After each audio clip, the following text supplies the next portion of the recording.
Hello বন্ধুরা, তোমরা সবাই কেমন আছো? আশা করি ভালো আছো। আমার চ্যানেলে তোমাদেরকে আবার অনেক অনেক স্বাগত। আমি অনেকদিন পরে একটা ভিডিও নিয়ে আবার চলে এসেছি। ভিডিও বলা ভুল, তোমাদের সাথে একটু গল্প করতে চলে এলাম। তো আমার ডেলিভারি হয়ে গেছে, প্রায় 2 মাস হতে যায়। আমার বেবির বয়স 2 মাস। আমার বেবি হয়েছে বেবি বয়। তো তাকে নিয়েই ব্যস্ততার মধ্যে কাটছে, একেবারেই সময় পাই না কোনো ভিডিও বানানোর। যাদের নতুন নতুন বেবি হয়েছে তারা নিশ্চয়ই বুঝতে পারছো ব্যাপারটা কতটা টাফ। আর তাদের ক্ষেত্রে আরো টাফ যাদের কেউ থাকে না। মানে আমি বলতে চাইছি, নিজের শ্বশুর বাড়িতে ধরো শ্বশুর শাশুড়ি নেই, কোনো যা নেই, দেওর নেই, কেউ নেই, নিজের হাতে নিজের বেবিকে সামলাতে হচ্ছে একা হাতে। হাজবেন্ড তো সবসময় থাকে না।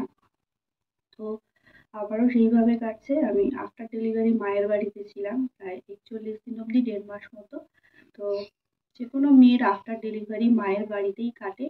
মায়ের যত্ন ছাড়া পুরোপুরি কিওর হওয়া একেবারেই আহ, অসম্ভব ব্যাপার। তো তাও যাদের সিজারে হয়, আমার তো সিজারেই হয়েছে বেবি। তো প্রথম থেকেই একটা ভয় ছিল, আমি নর্মালে পারবো কি পারবো না। তো আমি শেষমেশ সিজারেই আমি আমার মনে হয় আমি সিজারই করব। তো ডাক্তার বলেছিলেন যে তুমি যেটা চাও আমি সেটাই করব, যদি নর্মালে বেবি চাও নর্মাল। আমি বলেছিলাম যে না, আমি পারবো না, কেননা আমি ভিতর থেকে প্রচন্ড উইক, মানে খুবই ভিতর দিক। তো সিজারের পর প্রায় 2 মাস পর আমি এই ভিডিও করছি। তো আমার বেবির বয়স 2 মাস বললাম, তার নাম রেখেছি রায়ান। তো আমার ডেলিভারি হয়েছিল বালিগঞ্জে নিস্তারের নার্সিং হোমে। তো আমি ওখানে দীর্ঘদিন দেখিয়েছি, প্রায় 2-3 বছর দেখানোর পরে আমার বেবি হয়েছে।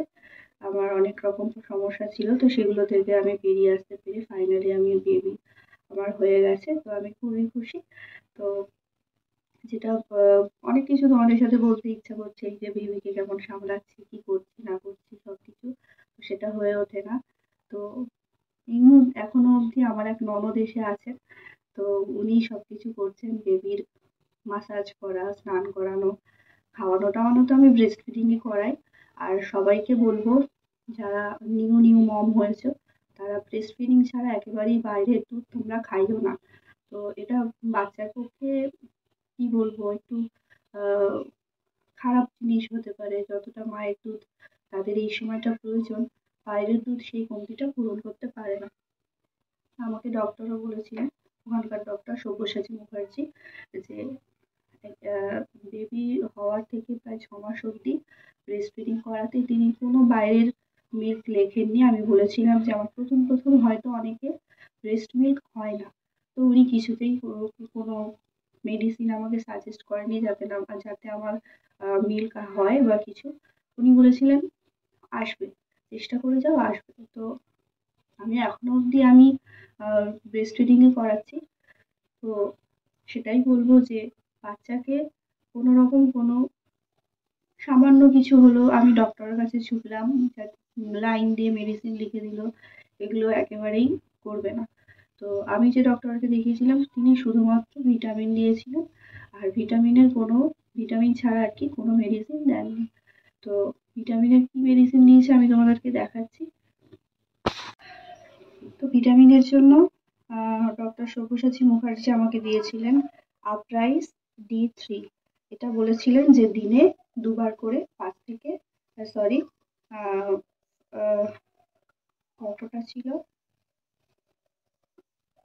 10 ফোঁটা করে খাওয়াতে বলেছিলেন দিনে 2 বার। তো আমি এটা প্রথম 1 মাস টানা খাইয়েছি। তারপরে সেভাবে খাওয়াইনি, একদিন ছাড়া ছাড়া খাওয়াই। তো আমার মনে হয় না এতে খুব খারাপ কিছু হবে।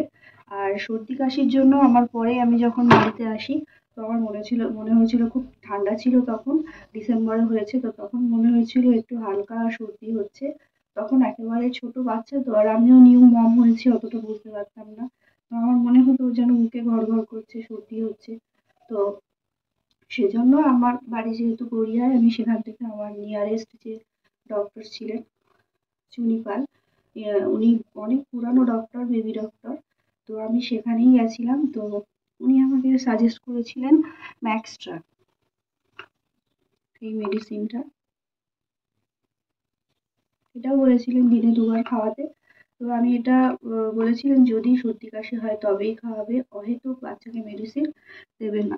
আর হজমের সমস্যার জন্য যেহেতু আমি ডক্টরকে বলেছিলাম যে আমার বেবি রেগুলার পটি করে না, হয়তো 2 দিন 3 দিন অন্তর করছে বা 1 দিন অন্তর করছে।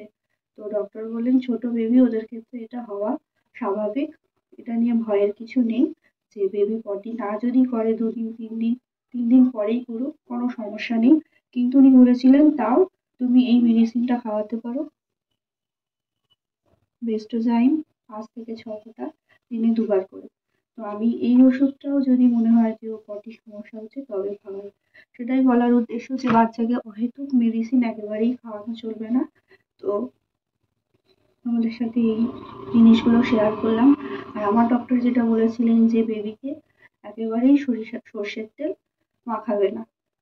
তো আমি বলবো যেহেতু খুব শীতের সময় হয়েছে, আর আগেকার দিনে আমরা কিন্তু সর্ষের তেল মেখেই বড় হয়েছি। আর ডাক্তার বলেছেন যেটা সেক্ষেত্রেও একটা পয়েন্ট আছে যে এখন ম্যাক্সিমাম জিনিসে ভেজাল। আগে যেরকম খাঁটি জিনিস ছিল, তো এখন সর্ষের তেলে অনেক রকম ভেজাল হয়। তো সেক্ষেত্রে আমি সর্ষের তেল একটু দিয়েছি মাসাজ করার জন্য, যেরকম পা হাত এই দুটো, আর মাথায় সামান্য পরিমাণে দিতাম। আর একটা কথা তোমাদের বলা হয়নি, আমার বেবি যখন হয় তার 4 দিনের মাথায় ওর ব্লাড টেস্ট করে জন্ডিস ধরা পড়ে। তো ওকে 3 দিন এনআইসিইউতে রাখা হয়েছিল। তারপর একটু কমতেই আমাকে 5 দিনের দিন ছুটি দিয়েছিলেন ডক্টর। আর উনি বলেছিলেন যে বাড়ি যাচ্ছ তার 3 দিন পরে আরেকটা টেস্ট করাবে, যদি দেখো বেড়ে গেছে তাহলে ভর্তি করতে হবে। তো এটা শুনে আমি রীতিমতো ভয় পেয়ে গেছিলাম। তো আমি কি করলাম, আমি যখন বাড়িতে ছিলাম আমাকে অনেকেই বললো, আমার মা পিসি আর অনেক রিলেটিভরা, যে জন্ডিসের ভালো হচ্ছে তোমার রোদে রেখে দিলে, সানলাইটে রাখলে অনেকটাই জন্ডিস কমে যায়। তো সেক্ষেত্রে আমি একেবারেই সাকসেসফুল, আমার বাচ্চাকে নিয়ে এদিক ওদিক দৌড়াদৌড়ি করতে হয়নি। আর ফটোথেরাপি ছাড়া জন্ডিসের কোনো মেডিসিন হয়ও না। তো আমি সকালে ঘুম থেকে ওঠা থেকে দুপুর অবধি যতক্ষণ রোদ থাকতো ততক্ষণই রোদে শুয়ে রাখতাম। সেখানে আমার বেবির জন্ডিস যেখানে 14 ছিল সেখান থেকে নেমে সোজা 7-এ চলে এসেছিল। আমি রিপোর্ট যখন করালাম ডক্টর বললেন একদম ওকে আছে, কোনো ভয়ের কিছু নেই। তো তাদেরকেই বলছি যাদের বেবির মনে হচ্ছে যে জন্ডিস আছে, অহেতুক নার্সিং হোমে এখানে সেখানে ভর্তি না করে যদি অনেক বেড়ে যায় সেটা আলাদা কথা, যেমন 20, 21 এগুলো হচ্ছে হাই। তো আমি সানলাইটে রেখে আমার বেবিকে পুরো কিওর করেছি। তো সেটাই বলবো, অহেতুক কোনো কিছু নিয়ে ফালতু টেনশন করে লাভ নেই, ঠান্ডা মাথায় সবকিছু হ্যান্ডেল করো, নিজের বাচ্চাকে নিজে সামলাও। তো আমার বেবি আমি কি কি করছি না করছি এটাই তোমাদের সাথে শেয়ার করতে এলাম। তো যাই হোক, সবাই ভালো থেকো। আর আমার চ্যানেলটা যারা এখনো সাবস্ক্রাইব করোনি তারা অবশ্যই সাবস্ক্রাইব করতে ভুলো না। আসবো আবার পরের ভিডিও নিয়ে, সবাই